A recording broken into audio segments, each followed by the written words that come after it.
menjelaskan. Setelah itu kita bisa langsung diskusi. Karena waktunya. Terima kasih. Akan sedikit latar tentang bencana apa saja yang potensinya di Jawa Barat, mitigasi bencana geologi atau Portal EBG yang dilaunching oleh Bapak Menteri. Mendapat informasi general tentang informasi dan lanjut. Nah, ini gunung apinya. Jadi ada 77 gunung di warna merah. Ya. Ini yang paling aktif. Gunung Marapi kemarin itu belum tiba. Tanggapan perahu tiba. Guntur, Papandayan, Galunggung, Gede, Salak, dan Jerman. Sudah lama tidak erupsi ini adalah Gunung Guntur, Pak. Gunung Guntur itu kemudian Papandayan terakhir erupsi 2005 kalau nggak salah, 2000-an lah. Nah ini jadi apa? Tahun 1938. Ini rata-rata Jawa Barat kreatif, Pak. Jadi sulit sekali prediksi. Oleh karenanya kita rewardingnya adalah preventif sebetulnya, Pak. Naik ke mendekati ke kawah. Karena bisa tiba-tiba. Dan itu kan susah, Pak, ditebaknya. Ya, Gunung Papandayan terakhir 1937. Ya, lanjut.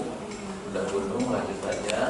Kan ke sini dan ke pos juga. Jadi kita ada dua benteng pertahanan. Bisa dilihat di portal semua, Pak. Kalau dulu kan perlayar banyak, bahkan itu di alatnya macam-macam.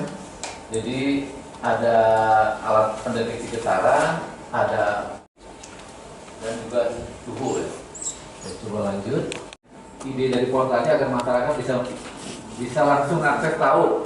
Setidaknya itu dulu, Pak Gubernur. Kedepannya kita siap mendampingi dari bukan hanya gunung api masalahnya, lengkap di Jawa Barat ya. Ya lanjut. Bertemu dengan Pak Hendra, Bu Rita. Pak Hendra itu Kepala Pusat Vulkanologi dan Mitigasi Bencana Geologi dan Ibu Rita, Sekretaris Badan Geologi.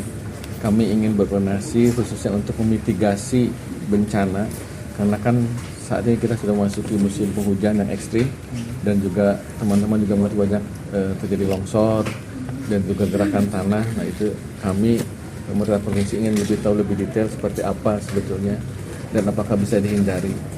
Dan alhamdulillah Kementerian SDM melalui Badan Geologi telah mempublish portal. Jadi ini semua masyarakat bisa melihat bagaimana situasi di lokasinya. Jadi apakah tadi ada teman-teman lihat ada merah itu artinya siaga, jadi harus berhati-hati, atau hijau dan sebagainya. Tapi mohon diingat, kalaupun merah jangan panik.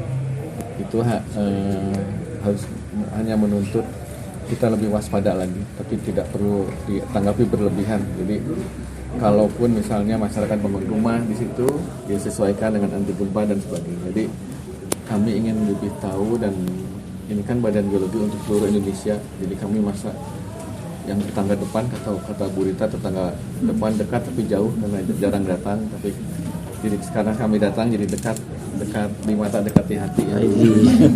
Nah tentunya dengan koordinasi yang lebih baik lagi, kami juga akan bekerja lebih keras untuk memitigasi bencana di Jawa Barat. Dan tadi juga kami sampaikan kalau ada berita-berita hoax, tadi sudah disampaikan ada call center 136.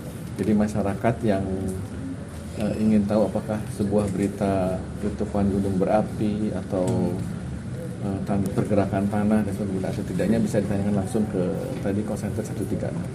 Kalau potensi bencana sendiri Pak di Jawa Barat seperti apa Pak kondisinya? Jadi Jawa Barat itu termasuk provinsi yang rawan bencana, dan ya tentunya kita harus hati-hati, tapi ya sekali lagi jangan panik, tapi tetap harus waspada. Dan tadi pagi kami juga pemerintah provinsi dengan pemerintah kota, pemerintah kabupaten dan juga Polda, Kodam dan Polres dan Dandim telah melakukan apel siaga menghadapi kesiapsiagaan menghadapi bencana, dan alhamdulillah semuanya telah bekerja dengan baik. Kenapa saya bisa sampaikan? Karena sebagai contoh di Purwakarta kemarin ada laka longsor dan dengan cepat alat berat dikirimkan, jadi segera tertanggulangi. Karena kan bencana ini mitigasi penting, Tapi kalau sudah terjadi bencana harus segera respon cepat dari kami pemerintah, baik yang didukung oleh TNI dan Polri untuk merespon dengan cepat agar masyarakat juga beraktivitas kembali seperti biasa. Ya, jadi sampai saat ini alhamdulillahnya seperti Tangkuban Perahu kita berkoordinasi dengan pengelola taman ya. Day by day itu, sehingga kita bisa informasikan Pak setiap perubahan. Gunungnya walaupun gunungnya statusnya normal, karena bisa terjadi erupsi freatik sewaktu-waktu, tapi yang paling penting kita monitor 24 jam, ada perubahan baik via WA maupun kita berkoordinasi langsung, kita sampaikan ke pengelola untuk antisipasi pengunjung. Demikian pun gunung-gunung yang lain kita pastikan bahwa alat berjalan dengan baik. Nah, titip pesan dari kami, kita jaga peralatan untuk monitoring sama-sama, jangan sampai hilang, karena itu memang untuk keselamatan kita semua. Pak, kalau yang untuk longsor ke daerah mana saja sih Pak yang cukup menjadi pantauan gitu Pak dari BPMB? Sampai saat ini memang ini teman yang ahli gerakan tanah ini memang Sukabumi ya, Sukabumi, terus Sumedang, Majalengka itu terkenal dengan creeping ya, dengan gerakan tanah yang lambat. Itu sebetulnya menurut ahlinya kalau rumahnya zaman dahulu kala orang Sunda itu kan pakai kayu, relatif lebih tahan, tidak langsung patah. Jadi memperbaikinya lebih mudah. Nah, itu mungkin kedepannya bukan hanya dari pusat vulkanologi, ada pusat lain di sini yang mengenai masalah geoteknik dalam perekayasaan bagaimana antisipasi bangunan di daerah gempa, di daerah longsor. Pak, tadi portal tadi sebenarnya siapa saja sih yang bisa mengakses Pak? Semua bisa. Tidak perlu ada username atau apa ya?